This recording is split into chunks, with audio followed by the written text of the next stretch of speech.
Ano na, hindi nagdikit?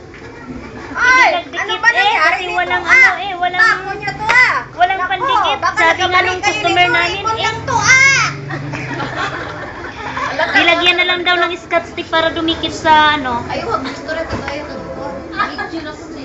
Buti na lang yung customer namin bumili nito. Ang layo,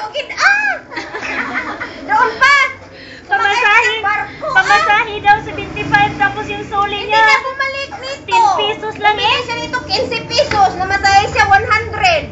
Ayaw niya ibalik na Ito ba gawa niyo Likuan niyo kasi. Likuan na sa kumpanya. Likuan na Wala talagang pandikit, oh.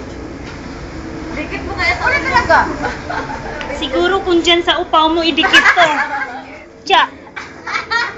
Video mo yung upaw mo, pakita mo dun sa kumpanya ninyo, Sabihin mo, ganito nangyari sa akin doon dahil sa electrical tip ninyo, Pakita mo yung upaw mo.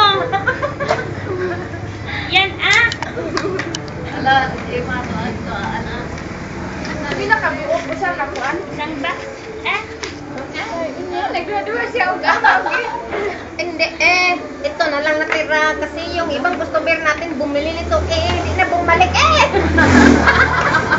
Di na, Okay, so may pagbalik nga din. Kasi yung namasahe siya, 100, bumili ng electric certificate, 10 pesos, ayaw na talaga, Naadip sa tunga-tunga. Wala na, uy. Kumano. Na-plane. Na ano na wala na yung visa ng pandikit Pareho niya, ng dairy juicer. Sana lang. Wala ito Kalimutan to yung palikitan yan.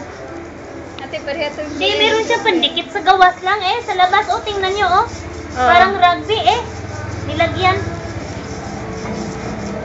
Ay, ano ba nangyari niyan, Hype, Ayusin nyo naman, Bumili ng plyboard, Nandito ako sa magpalit ng plyboard. Sige, abi ba na akong picture na, video di ay ito. Sige, please.